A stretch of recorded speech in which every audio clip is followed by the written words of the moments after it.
noite, pessoal. Nossa casa espírita, vamos lá, agradece a presença de todos, encarnados e desencarnados.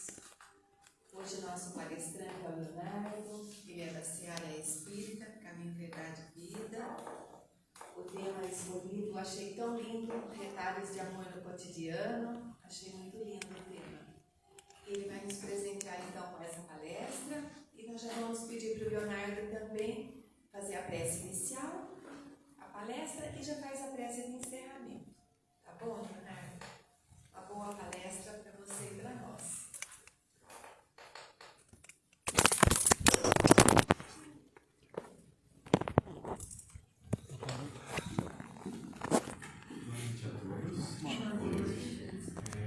Antes de iniciar a nossa palestra, eu gostaria de convidá-los para fechar um pouquinho os olhos, fazer a nossa prece de abertura, nos preparando para absorver o máximo dessas vibrações, desses fluidos que vão chegar nas nossas mentes e principalmente nos nossos corações. Agradeçamos a Deus por essa oportunidade única nesse dia, nesse horário, estarmos reunidos para aprender um pouquinho mais sobre o Evangelho de Jesus, os seus ensinamentos e trazer para mais perto de nós, no nosso dia a dia, no nosso convívio com as pessoas que nos cercam. Agradeçamos a Jesus, que veio de esferas superiores, encarnou em nosso planeta e dedicou anos simplesmente para ensinar o amor. Trouxe diversas lições que calam fundo em nossa alma e o amor vibra dentro de nós. Obrigado, Senhor, pelos teus ensinamentos, pelas tuas palavras, pelo seu amor incondicional. Somos doentes da alma, aguardando esse remédio tão precioso, tentando tomar aos poucos esse remédio do amor. Obrigado, Senhor. Agradeçamos a doutrina espírita que nos permite enxergar esses ensinamentos de uma forma consoladora através da ótica da reencarnação. Nasceremos, morreremos, nasceremos quantas vezes forem necessárias para aprendermos sobre o amor, aprendermos a nos amarmos e amarmos a todos. E assim, para abrir os nossos trabalhos, façamos a prece que Jesus nos ensinou. Pai nosso, que estais nos céus, santificado seja o vosso nome. Venha a nós o vosso reino. Seja feita a vossa vontade, assim na terra como no céu. O pão nosso de cada dia dai-nos hoje, Senhor. Perdoai as nossas dívidas, assim como nós perdoamos os nossos devedores. E não nos deixeis cair em tentação, mas livra-nos, Pai, de todo mal. Que assim possa ser, graças a Jesus, graças a Deus. Então, depois da nossa prece, nós falaremos um pouquinho o título da escolha da palestra. Eu não sou palestrante, eu só falo, né? Nós somos instrumentos da vontade divina e estamos aqui todos juntos para aprender. Então, eu pensei em um tema e quis dividir esse tema com vocês, que da mesma forma que possa tocar o meu coração, que toque o coração de todos nessa noite. Eu penso que nesse momento a gente desarma toda aquela carga do dia, a gente senta aqui, relaxa e aproveita esses instantes para nos sentirmos mais próximos de Jesus e do seu amor.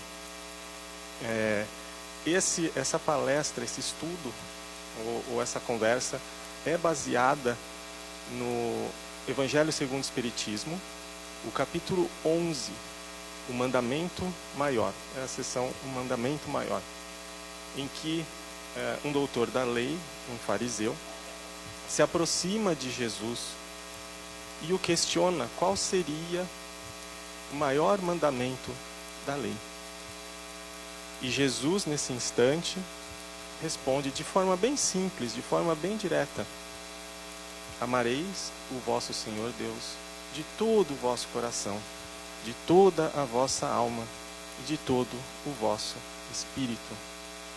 É o maior e o primeiro mandamento. E eis o segundo, que é semelhante a esse: amarás o teu próximo como a ti mesmo. Todas as leis e todos os profetas estão contidos nesses dois mandamentos. E é interessante aqui, para a gente iniciar as nossas reflexões, que Jesus falou muito por parábolas, diversas parábolas, do bom samaritano, dos credores, dos devedores, da figueira. Em todas essas parábolas tinha uma lição que no nosso tempo, ao longo do nosso caminhar existencial, nós iríamos naturalmente, invariavelmente, absorvendo dentro de nós. Mas nessa pergunta, qual seria o maior mandamento da lei? Jesus não falou nenhuma parábola. Jesus não começou a falar: o reino dos céus é como um reino, um rei, um semeador saiu para semear. Não, ele foi bem direto. E trouxe para a gente a lei de amor. Amar o próximo como a si mesmo. Jesus fez isso de forma exemplar, 100% do tempo. Nós não temos notícias espirituais de qualquer outro espírito que tenha vindo do nosso planeta, chegado próximo do nosso planeta e nos amado 100% do tempo. Tudo que Jesus fez, desde o seu nascimento, desde antes do seu nascimento, toda a preparação, todo o cuidado com o nosso planeta, foi simplesmente exercendo o seu livre-arbítrio no máximo das suas capacidades, que era fazer a vontade do Pai que está no céu. E Ele nos amou 100% do tempo. Nós andamos, pisamos no chão. Jesus não só pisava no chão, Ele arava fluidicamente a terra. Jesus não respirava como nós respiramos. Ele purificava espiritualmente o nosso ar. Jesus não nos tocava. Ele jogava o seu amor. Ele fazia transfusão de amor. Jesus não nos abraça apenas como nós fazemos. Ele traz Deus em volta de nós. Então, quando a gente pensa amar a Deus sobre todas as coisas e ao próximo como a si mesmo, Jesus é o nosso modelo. Nós olhamos para Ele e vemos o que seremos, o que está reservado para o nosso futuro. Nós seremos pessoas, espíritos perfeitos que amaremos a todos. A diferença nossa para os animais talvez resida no fato de que o nosso pensamento é contínuo e nós temos o livre-arbítrio. E nós exercemos esse livre-arbítrio. E talvez a diferença que exista de Jesus para nós é que Jesus exercia o amor contínuo, no máximo do livre-arbítrio. E o livre-arbítrio se resumia no que ele falava: eu faço a vontade do Pai. É interessante que nós temos a liberdade de escolha, e é interessante observar que um espírito puro como Jesus, a sua escolha, no máximo do seu livre-arbítrio, era fazer a vontade do Pai. Era o melhor que ele podia fazer. Nós não conseguimos isso. Nós não conseguimos amar 100% do tempo. Nós não conseguimos ter essa facilidade de olhar nos olhos das pessoas e sentir esse amor tão espontâneo, tão natural como Jesus. Ele podia dizer: eu e o Pai somos um.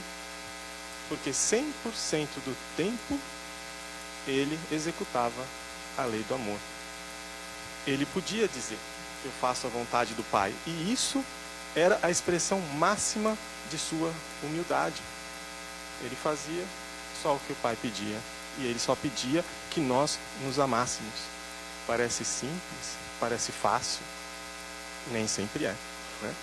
A gente sente, às vezes, dificuldades em amar. E isso é um ponto bem interessante na nossa vida, né? A gente, embora não tenha esse amor contínuo como Jesus tinha, nós temos retalhos de amor, momentos de amor, ímpetos de amor. É discreto, é aquela coisa, faço um pouquinho, faço mais um pouquinho, de vez em quando eu faço, e a gente vai treinando. Não é natural, ainda 100% do tempo. Mas nós temos esses momentos. E são com esses momentos que nós construímos a nossa roupinha espiritual. Eu tenho os retalhos. Aos poucos eu vou construindo uma roupinha, uma vestimenta espiritual. Essa vestimenta vai sendo torta, vai faltando pedaço. A gente se sente às vezes incomodado, né? Às vezes a gente se retrai, a gente tem vergonha, às vezes, de falar eu te amo. Mas essa roupa vai ficando cada vez melhor. Mas não é inicialmente tão natural assim. A gente precisa, muitas vezes, treinar. E é por isso que Jesus falava: orai e vigiai. Vigiai e orai. Presta atenção, prestemos atenção na forma como nós estamos vivendo, nas coisas que nós estamos fazendo, nas palavras que nós estamos proferindo. Como que nós reagimos? Como que nós trabalhamos esses sentimentos dentro da gente? O amor, às vezes, nos causa uma repulsa. Nós temos dificuldade. E é simples a gente observar isso. Nós ainda trazemos nosso egoísmo, nosso orgulho. Está bem enraizado ainda. A gente precisa tirar isso da gente, jogar fora. Por exemplo, eu perguntei para mim bastante isso. E pergunto para todos nós: quantas vezes nós pensamos eu te amo para alguém hoje? Você acordou, você encontrou pessoas iguais a você, espíritos que nasceram simples, ignorantes, e vão percorrer toda uma caminhada. Não tem ninguém melhor, ninguém pior que você. Cumprimentou aquela pessoa, falou eu te amo. A sua esposa, o seu marido, está lá dia após dia. Quantas vezes você pensou eu te amo hoje para essa pessoa? Quantas vezes você pensou, nossa, ela podia fazer isso diferente, né? Caramba, ele continua, todo dia ele faz a mesma coisinha, custa fazer isso, custa fazer aquilo. Então a gente tem um pouco de vergonha, às vezes, de pensar. A gente não expõe. Talvez porque nós tenhamos um certo orgulho, talvez porque nós tenhamos aquela ideia de que para eu falar isso, eu preciso saber que o outro também sente alguma coisa para mim. Algo recíproco. Mas a gente precisa treinar. Por exemplo, quando nós aprendemos a dirigir, nós entramos no carro e tudo o que nós fazemos, nós precisamos parar e prestar atenção. Olha, agora você engata a marcha. Agora você precisa pisar no acelerador. Agora cuidado com o volante. Presta atenção nos espelhos retrovisores. Olha se não vem vindo alguém. Para na faixa de pedestre. E aquilo não é automático. Você está aprendendo. E você precisa entrar no carro e pensar: vou prestar atenção. E você presta atenção o tempo todo. Aquilo não está enraizado em você. Mas talvez depois de 1 ano, 2 anos, 5 anos, 10 anos, 30 anos, eu espero, a gente já pega o carro e já entra e não se preocupa mais. O pé está pisando, estou mexendo aqui, estou virando o volante aqui, o espelho retrovisor. É automático. Você enraizou aquilo dentro de você. Aprender a tocar um instrumento musical, tocar piano. Você gosta de música clássica, quer tocar um piano. Então você vai aprender a tocar piano. Você senta, você não sabe tocar. E aí você vai aprendendo os acordes, vai aprendendo a dedilhar, e você vai treinando. E aquilo precisa ser treinado. Você precisa prestar atenção. E depois de um tempo você já consegue até fechar os olhos. Na hora de tocar, às vezes uma música mais lenta, você já consegue sentir aquilo que você está fazendo. E isso é com tudo, cozinhar. Eu quero fazer uma comida, mas eu nunca cozinhei. Então, presta atenção na faca, no tempo, na panela de pressão. Tudo isso a gente precisa prestar atenção. Mas depois você consegue fazer isso, talvez com o bebê no colo, respondendo uma chamada, aquilo vai fazendo, e você faz tranquilamente. O amor não está enraizado dentro da gente. Na questão 647 do Livro dos Espíritos, nós observamos uma pergunta que Kardec faz para a espiritualidade superior. E Kardec se dirige aos espíritos da codificação nos seguintes termos. Talvez não exatamente nesses termos. Né? Ele pergunta se toda a lei de Deus estaria contida na máxima amar o próximo como a si mesmo. E os espíritos respondem, sim. Mas eles fazem uma ressalva. É preciso mostrar-lhes, é preciso que a gente mostre a aplicação. Porque senão nós a negligenciamos. Se você não tomar cuidado na direção quando está aprendendo, você vai bater. Talvez você erre, o carro vai morrer. Quando nós estamos tentando aprender a lei do amor, nós precisamos nos policiar também. Em muitas situações da nossa vida, os sentimentos estão enraizados, aquele amor está enraizado, mas no cotidiano, esses retalhos às vezes ficam perdidos. Esses pedaços de bons sentimentos ficam dispersos. Mas como é que a gente pode treinar isso? E eu gostaria de fazer algumas reflexões simples, assim, para a gente tentar sentir um pouquinho essa lei de amor dentro de nós. Tem uma história de Chico Xavier, que é do livro Entender Conversando. Não é uma psicografia de Chico Xavier. São entrevistas com Chico Xavier que foram compiladas, e tem uma entrevista em que o jornalista pergunta para Chico Xavier, assim, Chico, você poderia, por gentileza, contar um episódio que você considera muito importante na sua vida? E Chico, então, para e responde para ele da seguinte maneira, eu tenho um episódio. Certa vez em Uberaba, eu estava saindo para pegar o ônibus, porque eu precisava me dirigir até o cartório e tinha horário marcado. E eu saí e fui em direção ao ponto de ônibus. E na hora que o ônibus estava chegando, apareceu uma criança. E essa criança gritou de lá do fundo, tio Chico, tio Chico, tio Chico. E ele precisava entrar no ônibus, né? E ele falou, que ponderou, e viu aquela criança correndo na direção dele. E Chico Xavier respondeu então para o motorista, pode tocar, toca, aquela criança está me chamando. E o ônibus foi embora, ele perdeu o ônibus. E ele se dirigiu então à criança. Ele falou, o que foi, meu filho? E a criança virou para ele, naquela inocência, e falou, tio Chico, eu queria um beijo. E Chico Xavier, então, falou que aquele foi um dos momentos mais importantes da vida dele. Uma criança, na sua inocência, correndo atrás dele para pedir um beijo.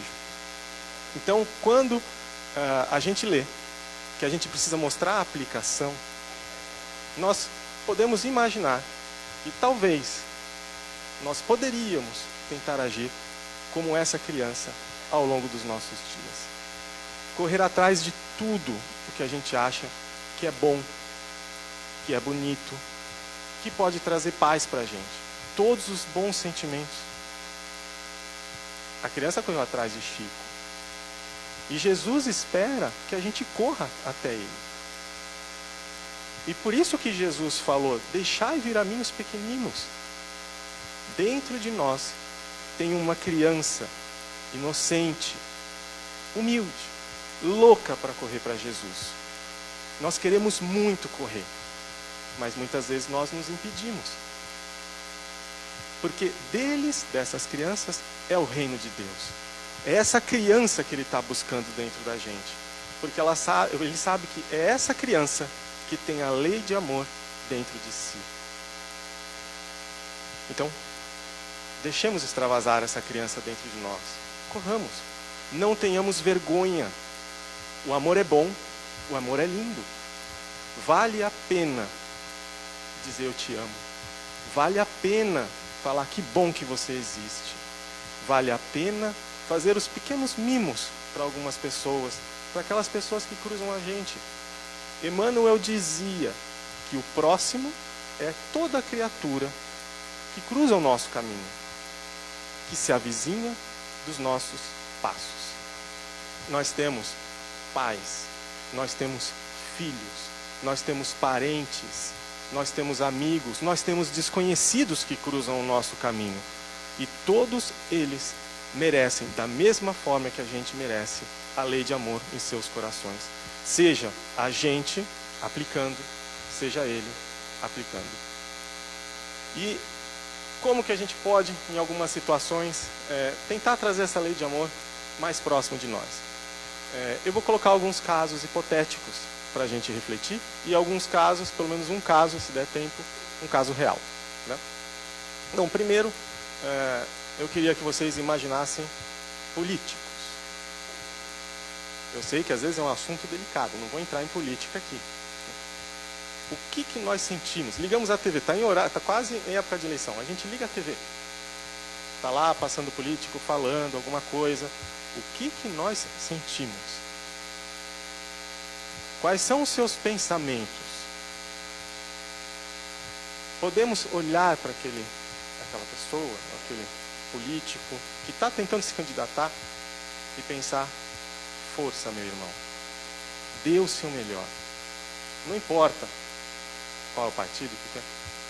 Às vezes ele está cheio de boas intenções. Assim como nós temos ótimas intenções ao longo do nosso dia, várias boas intenções. Mas nós nos perdemos. E o poder, às vezes, atrapalha. Nós talvez não tenhamos essa chance de exercer esse poder tão grande, de influenciar, às vezes, tantas pessoas com poder econômico, poder financeiro, poder de decisão. Não deve ser fácil. Abençoemos esses políticos, pensemos coisas boas para eles. Todos nós merecemos. Você merece, eu mereço, eles merecem. Então, quando a gente pensar num político, não nos viciemos nessas emoções. Às vezes a gente fica lá no WhatsApp, a gente fica na TV, parece que a gente quer se alimentar dessas coisas, das desgraças, dos maus pensamentos. A gente quer se envolver por uma aura negativa, aquela coisa pesada. Para quê? Para quê?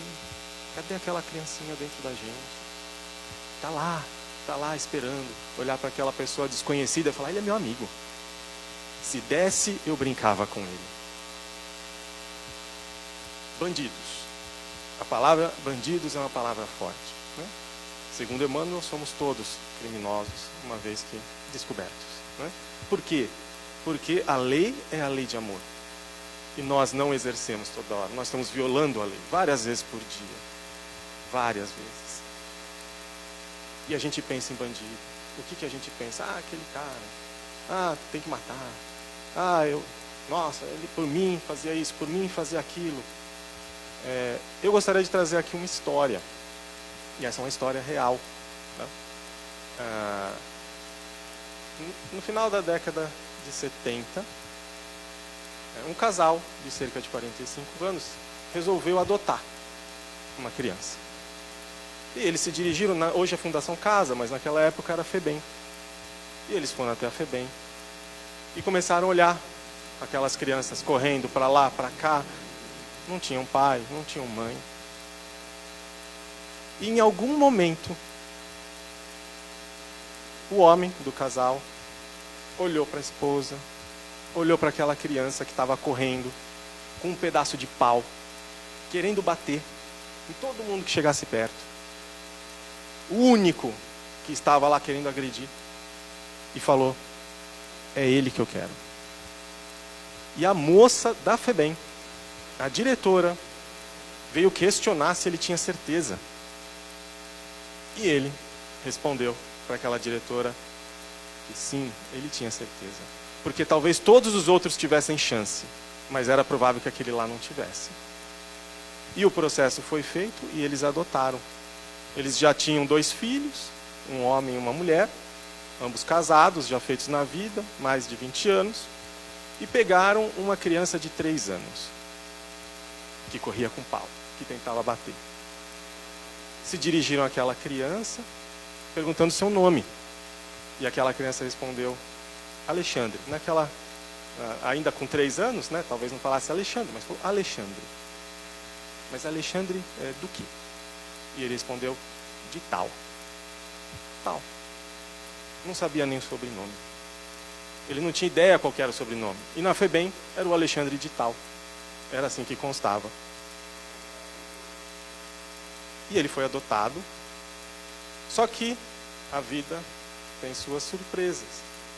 E logo em seguida, uns meses depois, esse casal veio a sofrer um acidente de moto e faleceu. Essa criança estava na moto e ficou viva, sobreviveu.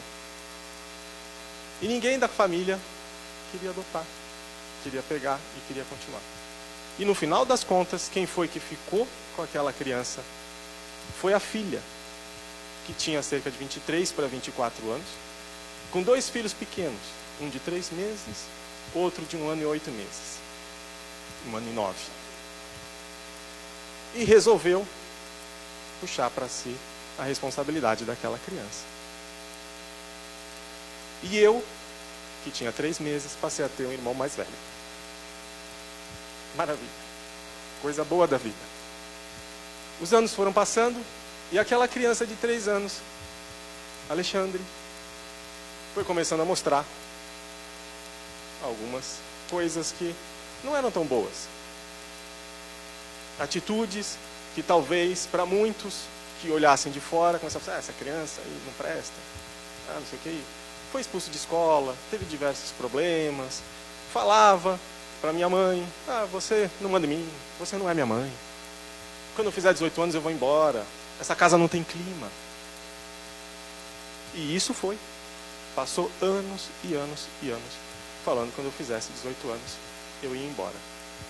Durante esses anos, nós fazíamos o Evangelho no Lar. E eu recomendo que todos façam o Evangelho no Lar. É uma bênção, principalmente para as crianças. Porque a gente carrega coisas depois dentro da gente. E marca. E essas coisas marcam demais. E eu lembro que a gente abria aquele livro Minutos de Sabedoria, Carlos Torres Pastorino.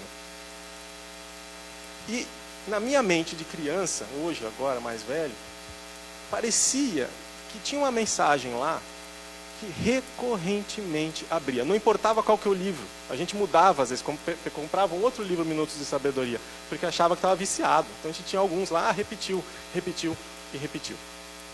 E eu vou ler para vocês, eu trouxe aqui o texto. É mais ou menos assim.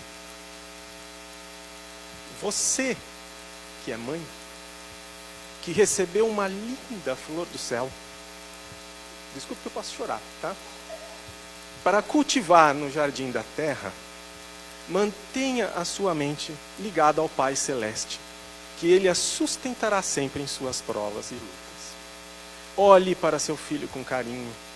Pense nas criaturas que não conseguiram gerar um filho em suas entranhas. E pense nos milhares de pequeninos que não encontraram ninguém que com eles tivesse o carinho de mãe. Seja paciente com seu filho. E eu li aquilo. Eu era uma criança, menino, moleque, 3 moleques. Depois eu tive uma irmã mais nova. A gente virava para a mãe, tá vendo? Precisa ser mais paciente. E na verdade, né, era justamente o contrário. Eu estava falando, olha, tenha paciência com eles, né? A gente acha que era para ela a mensagem, mas isso dizia muito sobre a gente também, né?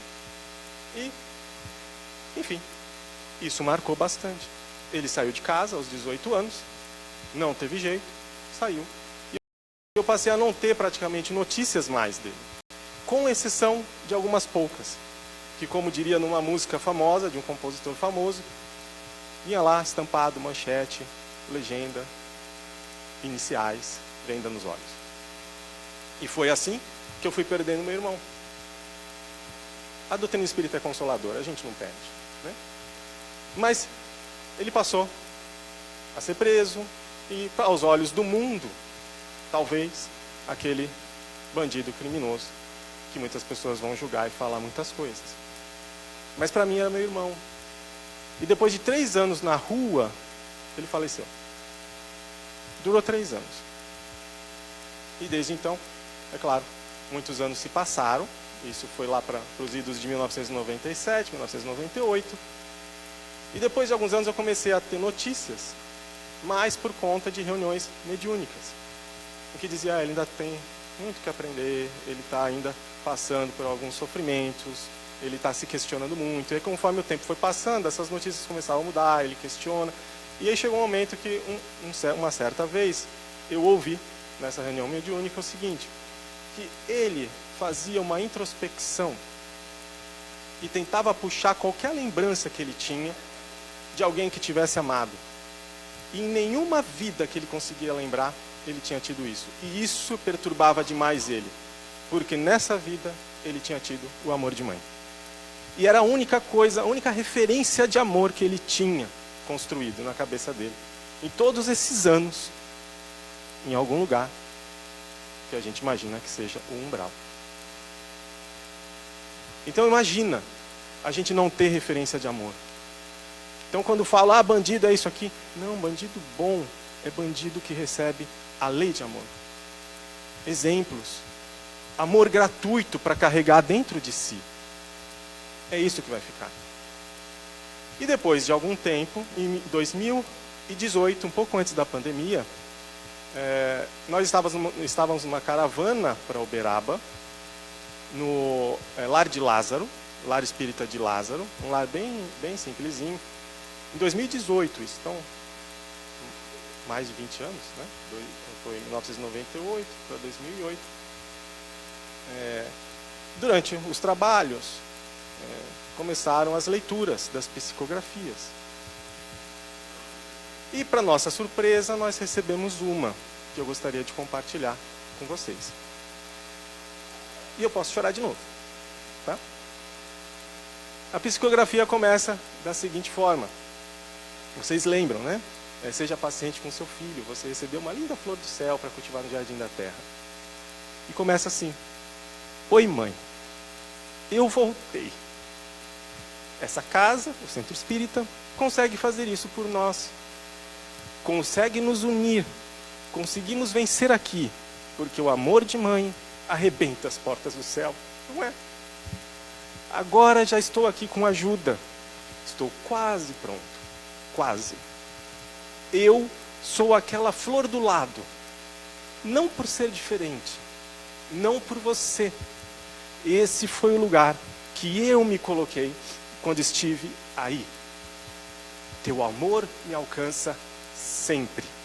Amor nunca é demais. Tu és muitas. A tudo podes transformar. Agora já estou aqui com ajuda. Um abraço aos meus irmãos, a quem não soube aproveitar. Amor nunca é demais. Fique em paz, um dia de cada vez. Sempre o seu, Alexandre. Eu lembro da última vez que encontrei ele.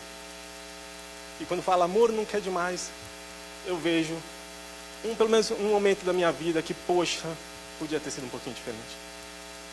Ele tinha saído da prisão e eu cruzei com ele na rua. Fazia muito tempo que eu não via. Encontrei com ele, cumprimentei.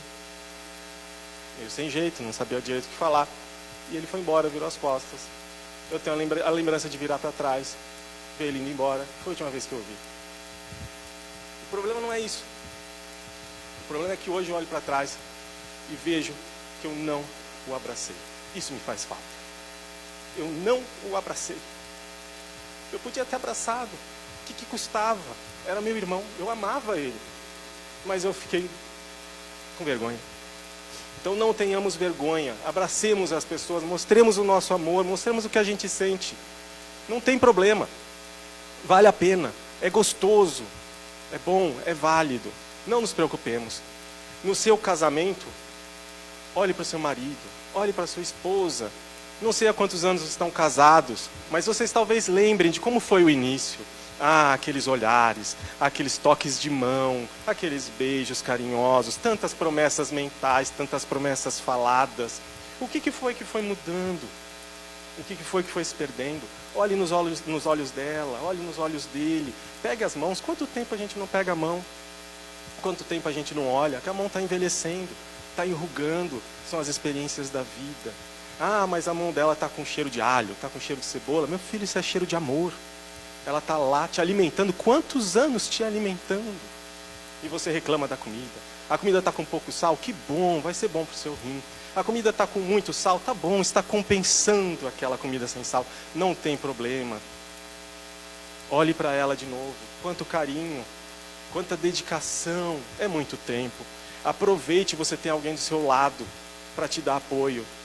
Construa retalhos de amor com essa pessoa. Você tem a vida inteira para trabalhar isso. Trabalha. Lembra lá de trás. Poxa, era tão gostoso. Faça planos.